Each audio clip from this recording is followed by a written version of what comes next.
Hi everyone, I've got Craig Harper from Robert Gordon's College with me today. I've met Craig a few times, but I was intrigued with a post he put on LinkedIn recently about returning to work after his paternity leave. So first of all, congratulations, Craig, and maybe you could explain a little bit about your motivation for putting that post on LinkedIn.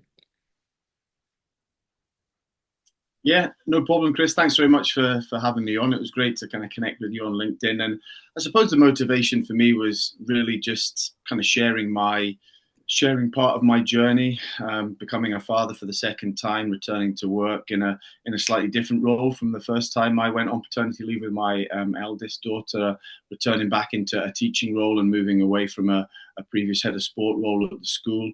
It was really just an opportunity for me to kind of share parts of that journey, and I found LinkedIn to be quite a useful tool for me in terms of my own professional development, both previously as a head of sport and now as a PE teacher again, in sharing things and learning about me, and in particular how my work-life balance has shifted and changed since being a father of one, now father of two, and a husband and a keen sportsman and very active person. And it was just an opportunity for me to share some of the things that I'd been working on over the last kind of 6 to 12 months with various different people, and see what kind of traction it got. I didn't really do it for anything other than just me sharing my own journey, and it was quite well received by quite a lot of people. Yeah, it was brilliant, I thought. I mean, how did you feel, coming back to work, let's say particularly after your first child and then your second? What were your feelings on returning after paternity leave?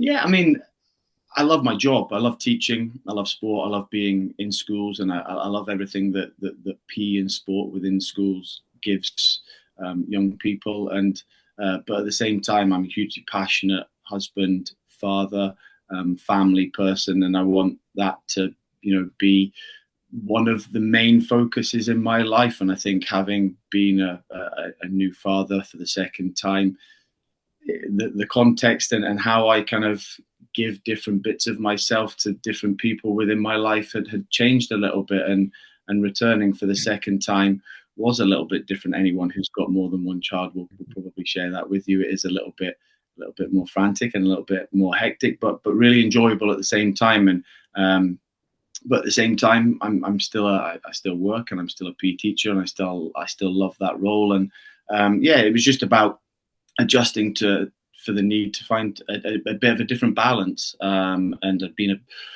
working with a few different people over a period of time. About 12 months ago, 6 to 12 months ago, I started working with a lady called Judith Stephen, who was a kind of colleague of one of my wife's colleagues at work, and she's a transformational coach. I suppose effectively a life coach, and we crossed paths, and there was an opportunity for me to work with her while she was doing some work on a thesis and some of her own professional learning. And that was something that really sparked something in me to really look at my own work-life balance. And that was prior to having our second daughter. And I think that's maybe what gave me a bit of the confidence and a bit of the inspiration to post what I did. And yeah, that certainly did really help me. It's been a journey that I've been on that's helped me really think about me as a person, me as a father, me as a husband, but also me as a professional and a hugely passionate person within education. So yeah, there were lots of different things that were part of it, and my work with Judith was certainly one of the catalysts for it. I mean, I definitely enjoyed reading it. I mean, my girls are a lot older than yours now, but you do reflect on, you know, how you could spend. I mean, we all do. How you could have spent that time better. So for you coming back, what were your biggest challenges to ensure you had time for your family? I think one of the biggest challenges is schools are busy places. I think that sometimes not consciously underappreciated or undervalued by people that don't work within schools, but schools are busy places. It's very difficult in the educational world as a teacher or somebody working within a school to switch on and off from things. From the minute you walk through that door at 7, 8, whatever time it might be in the morning, till the minute you leave that school at 3:30, 4:30, 5:30, or whatever it might be, if you're working Saturday mornings in the independent sector within the sport world, which we're more familiar with. Um, it's a busy place. You very rarely get the opportunity in the middle of a day to switch off and find that balance. And I think that that's certainly something that sparked a thought within me.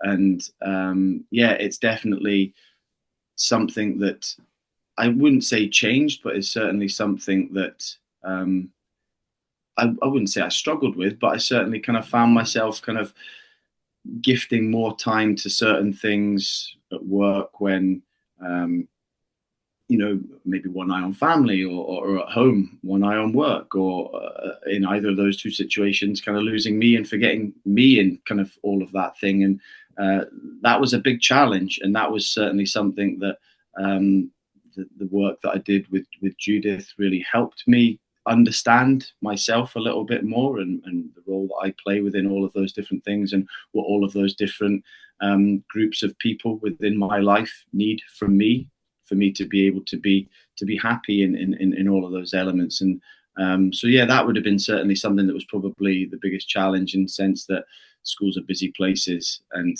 time is valuable, and Yeah. it's not always an easy thing to come by within a school.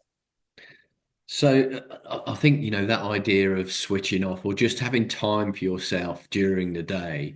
I've actually spoken to Dr. Sally Needham. She's speaking at our conference this year. She's a neuroscientist, about ways in which we can, she would say, fill our cup during the day. And it only has to sometimes be 2, 3, 4 minutes. But I think it is important, isn't it, to make that time. So have you Yeah, have you introduced any new strategies or routines to manage your time better? I suppose maybe not new routines, but I think I've learned a lot in the kind of last 6 to 12 months about how to reflect, and how reflection works for me. Um, and that was certainly something that came out with, my wife is the best person to, she is still my confidant. She is the person I'll speak to about absolutely everything. But having that independent person away from my kind of family unit certainly really helped shine a slightly different light on that. And physical activity has always been my release, whether it was when I was playing hockey for many years, or now more kind of fitness and exercise based stuff. But that was always my release. But at the same time, I used to find myself, I would like to think I'm quite an efficient person. I would like to think I was quite efficient as a head of PE, or as a head of sport, and still am as a PE teacher. But I like to get things done. And I found myself more recently in times where I was trying to release from work, or whatever else it might be I need a release from. I was getting myself into a process of trying to tick more boxes and try to get more things done in that time that I was trying to take away, to be able to recharge, or to be able to be the best version of whatever I needed to be for that person or group of people that I needed to be that for. So, and I thought that I thought I was being really good at reflecting and thinking about what what I needed to do, but I was just adding Yeah, more things yeah, to my thought process of things that need to be done, and that wasn't a particularly good thing to be doing. And it wasn't until I kind of discussed these kind of things with Judith a little bit, that she was, she never really answered the questions for me. She always pushed and probed me to answer the questions myself, which again I found quite difficult. yeah, But at the same time, I then kind of thought to myself, well, am I actually taking time away, or am I actually just adding more yeah, things to, for example, when I was head of sport, an already busy day? You know what yeah, it's like yourself, having been in those positions. Every minute of your day could be taken up by doing something that needs to be done. yeah, And I don't necessarily think I was giving myself time for myself during the day. And then what is that then showing to the staff that I'm working with, or the staff that I'm yeah, leading, or the staff that I'm working alongside? And then you'll have probably had it yourself, or maybe other directors of sport have experienced it themselves. Just try to catch up with that member of staff for five yeah, or 10 minutes to yeah, to get something done. And we can maybe squeeze in 5 minutes at break time, or 10 minutes at lunchtime, and that's time that I maybe need away from something, or time that they need away from something. And I have reflected on that in certain situations and thought, well, that maybe wasn't necessarily the best way to approach that. But I kind of started to see that when I was using my own reflection time in a much more productive way. So I'd say that that was probably the best strategy that I've come up with. Yeah.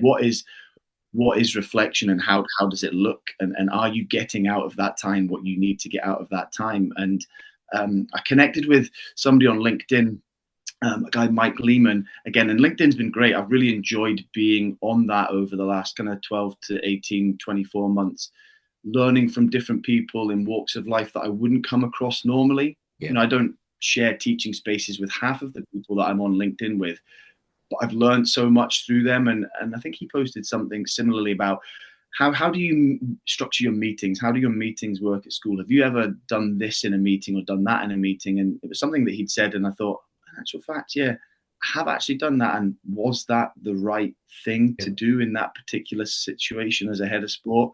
And it's not only since I've kind of returned to teaching and reflecting in a different way, I thought, yeah, maybe. And I think that's where my processes have kind of developed over the last kind of 6 to 8 months. Yeah, I've just sort of written down a few things here. I think someone to talk to is external to school, and we've buddied up people at Padsis just so you've got another director of sport that you can, you know, talk to, run ideas past, have a moan at if you like. So you do need somebody to talk to, and I really that the tick box thing really resonated with me. You've got a list, and as long as you get them all done and send that email off, and sometimes that's not the best way to do it. And I think the Yeah, irony is, you talked about time a lot there. My personal opinion is that if you do give yourself time during the day to fill your cup, whether that's by going for a 5 minute walk or even doing 2 minutes of meditation or whatever it may be, you actually get more done. And I think sometimes we try and cram so much in that it's the law yeah, of diminishing returns, isn't it? By the end of the day, you're just cognitive overload, and you can't go. I'd really be interested in, now you've been away, your time away on paternity leave. Did that provide any sort of fresh perspectives on your role and the sports program that you were running or at your school? yeah. I think any opportunity away from a setting for a period of time always adds a little bit of perspective. I think, and as a father now, I kind of look at things in the sense Yeah, as a dad now, what would I want from any provision within any educational establishment for my girls? yeah, What would I want, and what would I want the staff to be doing, and how would I want them to be approaching situations or thinking about things, or if it was for my daughters, yeah, and for us as a family, and how, because schools are a massive part of people's lives, whether you work in a school or whether your children go to a school, you spend a majority of your 365 days a year in that establishment. So I think, or connected with that establishment. And so it's what would I want from them, and how would I want the staff to feel that are providing something for my children? And that certainly has given me a slightly different kind of angle of thought from yeah, where I was previously. And again, it's just given me an opportunity to think about things differently. So, well, now as a father of two, and maybe one day a director of sport further down the line, or a head of PE, or a senior leader within a school, because that's ultimately still where I would love to be. It's just not for the right here and for the right now. What would that look like? And then, yeah. can I reflect on some of that time that I've taken away from the school, and how does it look? So I think, yeah, that's certainly probably the biggest takeaway, that I would have, as a dad. What Yeah. do I want for my girls? What would I want as a family from the people that are providing my daughters with their education? That's brilliant. I think just to finish, I think it's important that leaders role model behaviours. So, how do you think a director of sport can model a healthy work-life home balance with their staff and their students? What sort of behaviours would you like to see directors of sport doing to role model that? I think think I would say my values of leadership have probably changed somewhat over the last 18 to 24 months now. And humility is certainly something that, that kind of that human element of Yeah, the roles that we do. Teaching in any subject or academic area is it's about relationships. It's about yeah, how you deal with people, how you treat with people. That for me is certainly a big thing. And I think the biggest thing I probably would say is reflection for me is certainly something that's probably my biggest takeaway. What does reflection look like for you? And if it's something as simple as thinking twice about calling that break time meeting or yeah, that lunchtime meeting, is that really the right thing to do in that situation? And I think another thing, again, LinkedIn, certainly helped me with this. Is I came across a podcast from an international teacher, a guy called Alex Gray, and he was talking about the life of an international teacher and how it's really important to find your tribe when yeah, you're living in an international teacher setting. Finding that support network and that group of people that are going to be supportive in whichever kind of you know international teacher setting you might work. And that's not specific to me because I'm not an international teacher, but at the same time I thought finding that group of people that are going to be you know are they your support network, are they going to be the ones that tell you, well, you maybe didn't quite get that right and you might yeah, need to think about that in a different context. I think it's find your tribe and find that group of people or that person. Like I say, that Judith for me has been a brilliant person for me to think about things differently. She didn't give me the answers. She pushed and prodded me to come up with my own ones. But she certainly really helped me reflect in that slightly different way. So yeah, I think that would be another thing as well. Find your tribe, find your people that are going to be there to support you or to maybe make you think slightly differently about something. And kind of reflection certainly it's been a big one for me. well, thanks, Craig. That's been brilliant chat and something I think, a lot of fathers, directors of sport can reflect on themselves. So I really appreciate your time today. Thank you very much. Absolutely no problem at all. Thanks.